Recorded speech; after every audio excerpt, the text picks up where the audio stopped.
Howdy guys, how's it going? So we have finally got our LMG situated. They are a diamond. That little hiccup that I mentioned in the RPD video, all it ended up doing is after that last little miniature update, I showed you guys that I had all the camos completed for my stoner, but after that little update, it turns out I only had to do one more headshot for whatever dumb reason.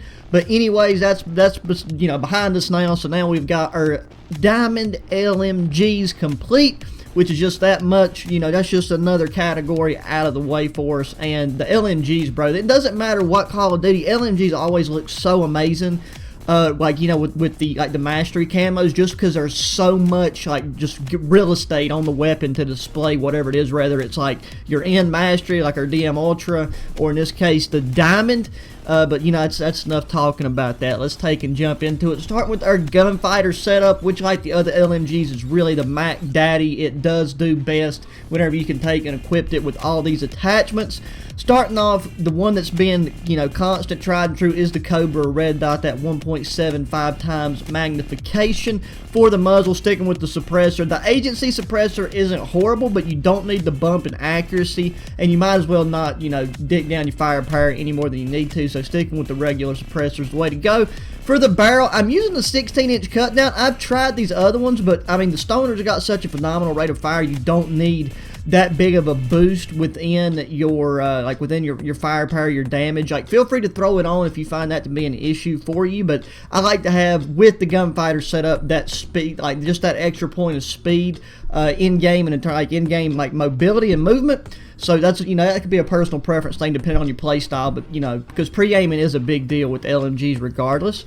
Then for the body, sticking with the SWAT 5mm laser sight, underbarrel SFOD speed grip, magazine 125 round fast mag, airborne elaster wrap on the handle, and then finally the Raider pad on the rear end. And this thing right here just converges to make a phenomenal weapon that just dicks down anything in its path. Then everything else is going to be the same. Once again, switching this back to proximity mine, because I do have that on field mic whenever I'm doing the camos, because the camo where you have to take and kill enemies detected by score streaks or equipment or whatever, that counts towards it. So going to our perk greed class setup, we got our suppressor steel 5mm laser SFOD speed grip 125 round fast mag attachment, and our airborne elaster wrap. So just 5 of the attachments that we took and brought over from our gunfighter setup. And that's because I did actually more than I did with the other ones, because I ended up having to spend more time with this weapon while doing the camo thing because of that hiccup. I tried even more attachments that I thought would make more sense, but it just ended up not performing very well, because like the stoner, one of the biggest things you got here is its speed and accuracy, and it's already got phenomenal firepower for that stock stuff. So improving on that accuracy, and the ammo stat doesn't really mean, that's just that is what it is.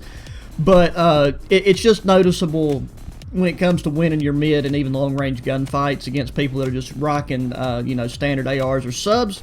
So there you go. So the perks are the same. We got stem shot, frag, and there you have it. Still almost got the Sigma 2 fully maxed out, leveling up its camos as you do. RPG's next, and I'm just now breaking in to the phenomenal M79 launcher, which actually ain't gonna be that bad. I took and leveled it to level 3 pretty fast. I'm just kind of waiting for a double XP weekend or something for weapon XP.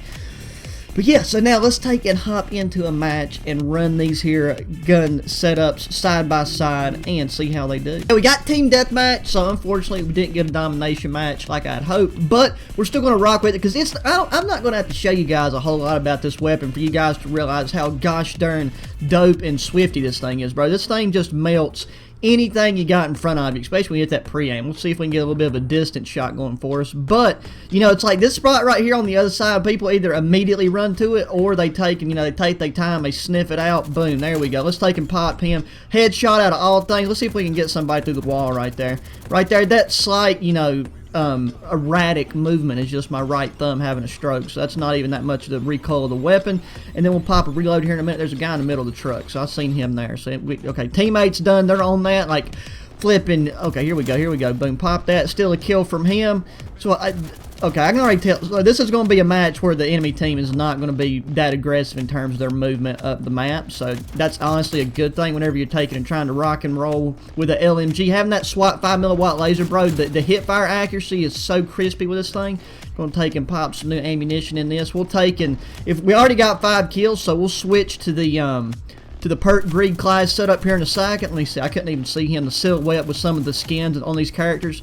So maybe like people that don't know the weapons, they can't always tell, you know, when you got an LMG. So if you just stop shooting, then they'll think, you know, they'll misinterpret it as you having to reload. And then you can just take and finish letting the bullets rain down on your enemies. That guy's a flea fart away from this. Somebody please finish him off. Okay, he's pulling around that right side, but we got 3.5 grown army men chilling over there too. Okay, oh, UAV in the hand, still popping them, and then there's a puss behind us. What did he kill me with? A Spaz 12, why not? And I forgot to switch it over. Okay, like perk greed class setup's definitely coming next. Like we're gonna be, the way my team's pushing out and the way these guys are just holding back, waiting for us to come to them and shut them down. I can already tell you this game of TDM is gonna go by pretty fast. That is, unless, you know, we start getting hit with some of that crispy lag sauce, which we don't want a part of. Let's take and slide into this one. If that guy killed me, I probably would have left the game. Not even gonna lie to you, because that would have been 157% my fault.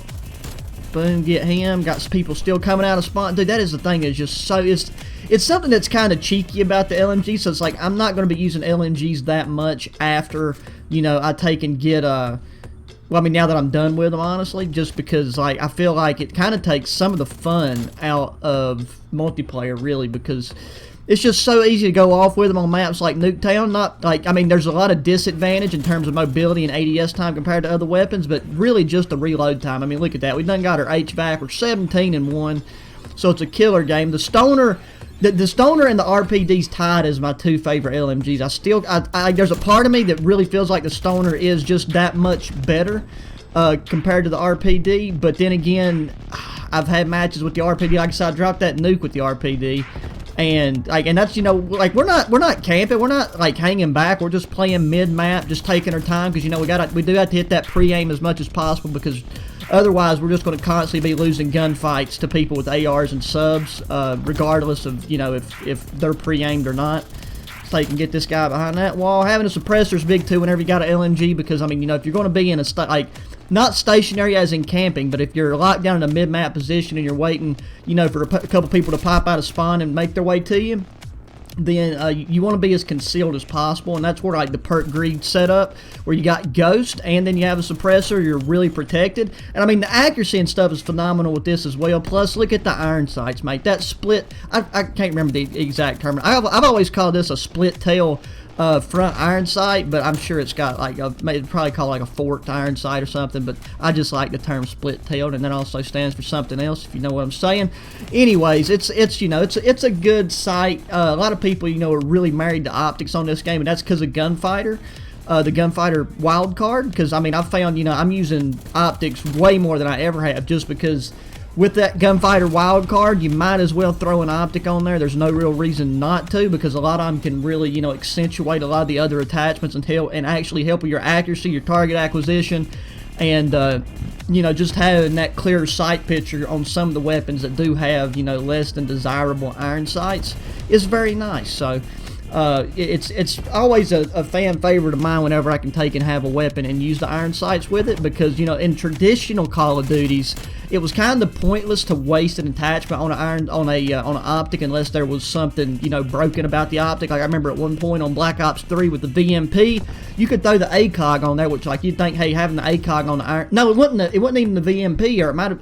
I know for a fact it was it was that one that had the ridiculous fire rate. It wasn't the Scorpion, I don't think. It was you guys will figure it out. You'll know what I'm talking about. But anyways, it had ridiculous recoil, and you threw the ACOG sight on there, and it wouldn't move regardless. Like, you just go full blast, and it stayed broken for like a solid 3 or 4 weeks. And at one point, that's all anybody was using, because you could melt anything and everything just because it had the fastest fire rate in the game. And with the ACOG sight on there, it did not move whatsoever. Because we'll use this setup until our next death. Don't go back to the Gunfighter setup, just because that's, you know, I mean, like I said, that is my preferred way to rock and roll with this. And we're going right to the Gunfighter setup. Might as well, you know. That guy's trying to put a sentry gun up top, I do so believe, which we can take and slam out with the old Sigma rocket launcher. Okay, I guess somebody got him before he did, or was already destroyed. The sentry guns on here are kind of pathetically easy to destroy, considering, you know, that you're only going to get 1 or 2 a game on average if you're just an average player. So the fact that like 1 grenade can kill him, and then just like 1 shot from the launchers will take him out, that's a bit, you know, that's a bit disheartening if you're trying to rock around and use the rocket launchers. Especially like the RPG is the best thing in the world to take out the turrets, because I know right here with the good old Sigma 2, I've had to hit sentry. Like, it's because it's not 100%. If you get a direct hit, then it's out of there regardless. But otherwise, you're gonna have to take, and you know, if you shoot around and get 2 hits. So see, and if you're wondering performance-wise, even though like we're going in for Betty Jen on the commentary, right now I'm not lagging at all. Okay, maybe 1% packet loss, but compared to what we usually get, that's nothing. So as you can see, whenever the internet's not against us, we can take and actually do some damage. That better kill that man. I hate it whenever you sacrifice yourself just to throw down a trip mine and get a kill when you could have easily killed the guy anyways with just, you know, using your weapon standard in general. Oh, there it is. Just letting the lead rain down on these men. And there's that Nuketown spawn for you. If we can end it out 40-9 or 40-10, that'd be nice, but I'm sure somebody's going to steal a kill from us. Come on. Come on. Come on. No, we're going to be 39-10. That is ridiculous, because I know that guy's going to get got by our team. Yep, there it is. But anyways, look. To be a match of TDM, we got good times in. We got a lot of kills, both weapons. We got play a game as we do. I wish it hadn't have got that little grenade fail in there, but the Stoner's very nice. All the LMGs are very nice. Up next is the snipers, and then, you know, once again, the launchers, I'm just teetering right around finishing them. And that video with the launchers is not going to be about, you know, class setup in terms of attachments, because there are no attachments. It's just going to be a tips and tricks guide on how to do it. The most, I ain't even going to say fastest, because obviously I've been working on them a while, but it's just going to be on how to do it in a way that doesn't make you want to jump out of a 10-story window. Also, guys, just uploaded a new video on the ProCaliber HQ channel, so be sure to go check that out if you haven't already. Links to my shooting channel and my HQ channel down in the description. As always, guys, thanks for watching. Be sure to hit that thumbs up button, subscribe if you haven't already, share your friends, and until the next one, adios.